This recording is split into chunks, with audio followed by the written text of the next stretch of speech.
great run. Yes! Today, I found the strength to open my eyes, leave it all behind. Yo guys, what is up? Mox in our first Descendant video, and today we're updating my guide to Nell. Now, I needed to do this video for two reasons. One, and the biggest one, is because the video that I put out before Nell launched, because I got to play like an early version of the season, it was a different Nell that went live. They've shadow buffed the current version of Nell on the live version, and now we can build her a bit differently because they've massively improved her critical hit rate. She has so much more critical hit rate now than she did in the past. To give you an example, in my video that I posted a week ago, you can see right here, skill critical hit rate from the Shattered Heart is 20%. And now, if we look at her currently, Shattered Heart is giving passively 30% critical hit rate. So what this allows us to do is we can build her a bit differently, squeeze out a bit more damage, and I've also got trigger modules, which I didn't have before, which we'll be talking about and breaking down. But yeah, I hope you guys enjoy the video. This video is sponsored by Nexon. They wanted me to make a guide on some like Stormhanger stuff, so I hope you guys enjoy the breakdown. Let's get right into it. So the first build and setup that we're going to talk about is for Stormhanger. Now, this build I've messed around with a lot. I fought Stormhanger for quite a long time yesterday, and this is the setup that I was getting the most consistent and fastest kills with. And there's a few things to talk about. So I'm just going to remove some of the like optional mods, and then we'll like go over basically everything that's pretty much mandatory. So I think it's absolutely mandatory to be running 2 cooldown mods. It's mandatory, in my opinion, to be running Focus on Tech and Focus on Not an Attribute. You need as much cooldown as possible, so you can't really get more damage over cooldown. The Focus mods are just the best that you can do. Then we're going to need to use, we don't technically have to use emergency measures, but emergency measures is going to give us a bunch more skill critical hit damage, and we don't need any more range. So like bang for your buck damage wise, this is one of the better mods that we can rock. And we're obviously going to need the other skill critical hit mods, Frontline, Skill Concentration, and Skill Insight.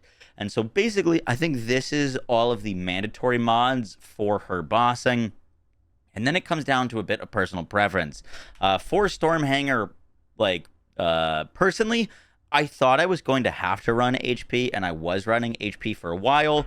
But I found that when I was dying with HP and without HP. Is basically, it just kind of comes down to learning the fight.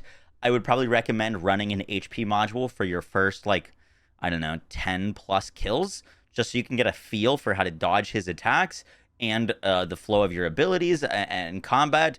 But once you get good at the Stormhanger fight, you can kind of keep him, like, comboed or like in his like down state for a whole chunk of it, where he's not really doing much damage to you. And so I didn't really find survivability was an issue if I was playing the fight right. If I was doing things wrong, I was definitely dying. And so definitely recommend running HP for your like first couple of runs, and then once you get a little bit more of a hang of it, that you can kind of take HP off. Now the next thing that was happening in my fights was I was running out of mana. Which is very bad, because obviously if you're trying to kill quickly, you don't want to have to run out of mana. You got to rely on ads to drop mana, and there's 2 options for that. There's Strong Mentality and Maximize Conservation.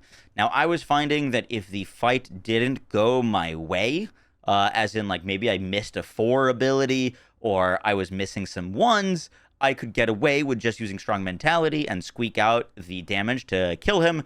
But I was finding that if I messed up in the fight in any way, I could run out of mana, and so that's why I'm going to be using Maximize Conservation. It is a very, very tiny hit to our skill power modifier, so yes, it's not as like min-max damage-wise as using Strong Mentality, but you genuinely will never run out of mana with this, so that's why we're rocking Conservation. The next thing to mention is our like Arche Tech Mod, which we can use either Dangerous Ambush or Hyper Focus. I personally am going to be using Dangerous Ambush, and I'll explain why in a second. But Hyper Focus is interesting because whenever you land a firearm critical hit, You gain Arche Focus, which gives you additive skill critical hit damage. It's very important that this is additive because we've got a lot of percentage increases or multipliers to our crit. So this is actually a pretty massive crit damage increase for us. However, it turns off after we land a critical hit with our skills because of the top effect. Whenever we land a skill critical hit, we can only have one of these effects active at a time. So the gameplay loop on Nell is you're like kind of constantly shooting, or like every time before you cast your fourth ability, you're going to shoot to proc hyper focus. Now, on paper, hyper focus is like the better choice than dangerous ambush. In practice, across many runs, I could not get a faster run on hyper focus than I could on dangerous ambush, and I've now since gone to the training range to like test, and I think I've found out why. So this is skill critical hit damage 4.32, right? So if I land a gunshot critical hit, all of those crits, this should go up. You just saw me shoot my gun and crit. All of those shots are crit, and my skill critical hit damage is not going up. Just to confirm, I have hyper focus on, right? And now I'm going to use an ability to go crit, still not proccing. And now we can go over here, and it's still not proccing. And I've just been having some weird issues with this module where I think sometimes it's working and sometimes it's not. And you can get, or you should be able to get faster runs with it technically when it is working. But for consistency, I've just been using hyperfocus. Here, I'll show you this. I bet you I can get it to work if I unequip it and put it back on. Like, I think this mod just bugs out more than it should. So now let's shoot. Well, now my skill critical hit damage is not going up. I'm not sure why. I have seen this go up. It goes from like 4.3 to 5.8. But yeah, I think it's just buggy. Skill critical hit damage not going up. I want to really see if I can get this to go up. There. Now it went up. So all of those shots, none of them proc this thing. And for some reason, those end ones, after equipping, re-equipping it, did. And so it's like a really good mod on paper, but I think it's just kind of buggy. And so for me personally, I'm going to be using Dangerous Ambush, which is very consistent, always works. And it does a ton of damage to Stormhanger. As we've mentioned, Stormhanger can be basically like perma-stunned in the fight if you're doing enough damage. And Dangerous Ambush will be active for all of your abilities while Stormhanger is down. Versus, like, for example, Hyperfocus is only going to be up for one cast, and then you have to shoot, and then up for one cast, and then shoot. It's a bit more involved, or you're just doing it for your 4, but in terms of, like, farming this boss repeatedly, it is definitely, like, if you're playing well, it should net out more damage, but at the same time, it's very buggy, and I haven't been able to get a faster run on with it than with Dangerous Ambush. So for me personally, I'm going to run Dangerous Ambush. I don't think you can technically go wrong with either. But yeah, I just wanted to like kind of make that clear of why I'm using what. The next thing to mention is going to be our mod, or our trigger mod that we're using, which is going to be Power Beyond. This gives us, as its passive, a 15% skill power increase. Power increases are fantastic for Nell because she's got a lot of specific skill power increases, such as the mage set giving her non-attribute skill power. Her focus on non-attribute is going to give us non-attribute skill power. We're missing a very large portion of our damage formula by not having non-specific skill power, and so Power Beyond plus Dangerous Ambush is going to do a lot of work for us here. And then the next thing to mention is Death by 1,000 Cuts. I was asked many times why I'm not using this module, particularly for Stormhanger, which I will actually show you right now. We can charge up this by just using our 1. You can see that I have 12 stacks of Death by 1,000 Cuts, which mean that when I attack Stormhanger here, he should get a meteor. There's the damage. There's the meteor. And as you can see, no actual damage is registered from the meteor. Here, we'll get to 12 stacks again. Do the cast. There's the meteor. As you can see, no damage numbers.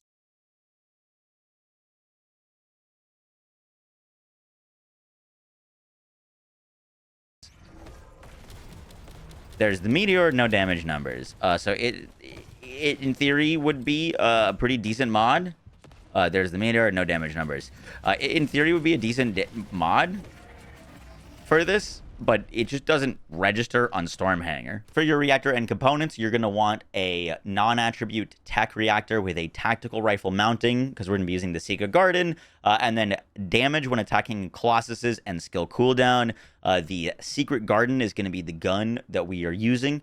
Because of its unique ability, we're going to be spamming tech skills, which gives us pest control, which gives us more of that non-specific skill power, which is fantastic. The Peacemaker we're going to use for mobbing, but it's useless for bossing because it's going to give us the, it only gives us buffs on fusion, and we're really not going to be using our 2 or 3 very much while bossing. Our components, we're going to be using the Mage set. You're going to want MP recovery out of combat, max HP, max MP, MP recovery in combat. Here, you're probably going to want, I don't have it, but you'd want MP recovery modifier plus search radius increase. And then on your mage processor, you want display time and then probably shield. And then I would roll max HP and defense into all of your component slots. For the Inversion Reinforcement, we're going to be using toxic focus rounds so that you can basically get focus round stacks, which is going to enable enhanced focus rounds, which gives us a attribute strip on the boss, which is all attributes. So I'm assuming that's non-attribute as well, meaning that we get to do more damage to the boss if we're like firing off our gun. And then you're also going to want to make sure that you get Quantum Domain for the extra stacking as skill power. For the rest of the things, I'm using Selective Neurostimulation for more MP recovery and Arche Circulation Tactic for the big buff of cooldown at the start of the fight, so you can really spam your abilities. For the Arche Tuning for your board, this is what it's going to want to look like. We don't need skill critical hit rate because we're going to be using emergency measures, so that caps us, which allows us to go pick up the enhanced skill critical hit rate. We're using final preparations because it's just the highest damage thing that we can get.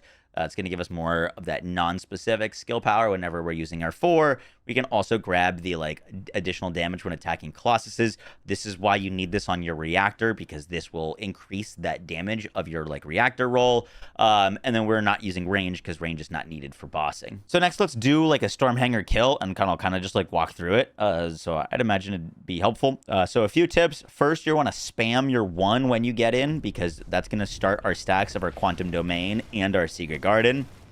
The next thing that's super important is using your 2 ability. Your 2 gives you global cooldown. I always thought it was just local, but it does, after just testing it, it is global cooldown, which means you'll get to spam your abilities more. We're going to start shooting and tapping him.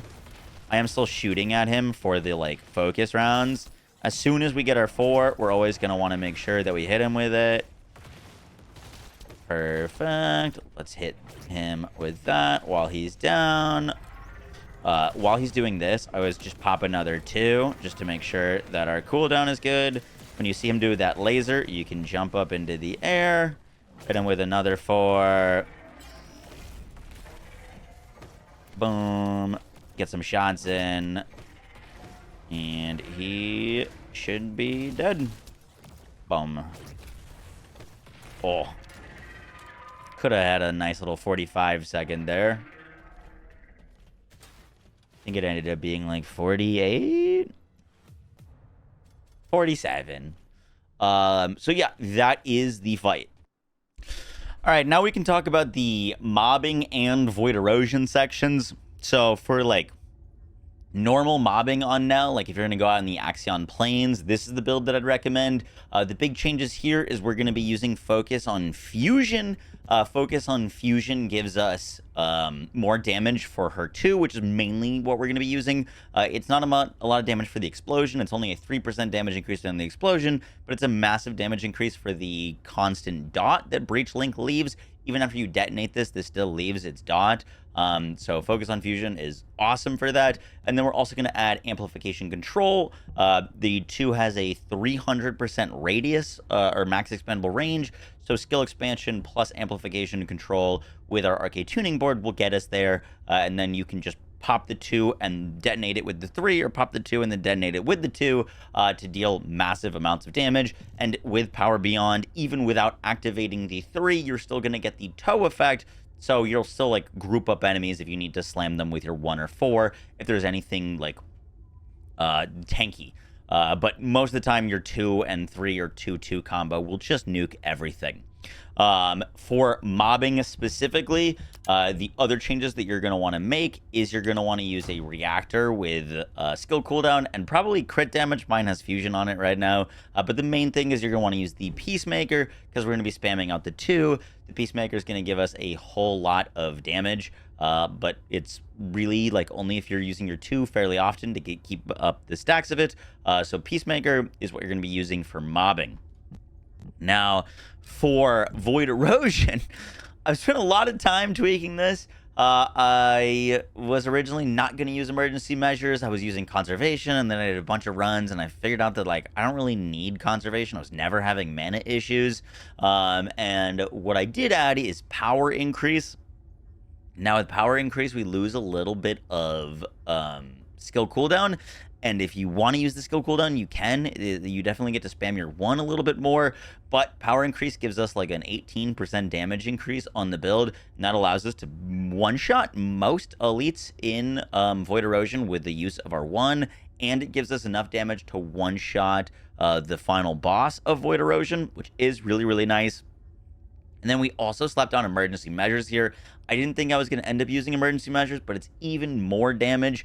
Emergency measures gives us more crit rate, but more importantly, the skill critical hit damage plus 27% increase is really, really nice. But the big thing from that is it gets us away from the Arche Tuning of having to use these skill critical hit points. And the positive of that is it gives us just enough points that we can hit enhanced skill power. So emergency measures is allowing us to skip out like points on our Arche Tuning board. I just realized you couldn't really see that. But it's allowing us to skip out on these crit rate increases here and get this power increase. I tried a bunch of other mods. I tried out Decimator, for example. Decimator was only a 7% damage increase on R1 versus going emergency measures plus getting this enhanced skill power. Ended up being a 25% damage increase on R1. So just nice things. Being able to do that. So that is the Void Erosion build. And then with the Void Erosion build, we are going to be rocking the Secret Garden mainly because we're not going to be using R2 all that often. You're going to be using your 2 like basically once a group. And I found that the Peacemaker stacks weren't up like quite as often as I'd like them to be. In terms of mobbing components, you can either use the Mage set or the Slayer set. Honestly, you really can't go wrong. Both are great. The Slayer set has the added benefit of giving you some extra resources back when you're killing toad enemies. However, it comes with an inherent skill cost. Big benefit of the Slayer set is it's always going to be active. It's always going to be giving you that like 26% skill power. However, it is less damage at its like rotation buff on this particular build than the Enlightened Mage set at its like full rotation. So if you're casting both with like full Secret Garden stacks, Quantum, plus things, the Enlightened Mage will win out on like the hit DPS, but Slayer's up more often. I don't really have any issues with like upkeeping Mage, and I haven't had any issues with resources. So personally, I'm just using that, but like genuinely, you can't go wrong. Guys, that's going to do it for the video. I hope you enjoyed. Let me know what character you want to see a build guide for next. I'm getting like spammed on so many different Descendants. I don't really know who to focus on next. So let me know down below in the comments which build guide you'd like to see. But yeah, I will catch y'all in the next one. Big Pog that Nell got a secret buff that I just did not know about. And yeah, guys, I'll catch y'all later. Take care. Bye.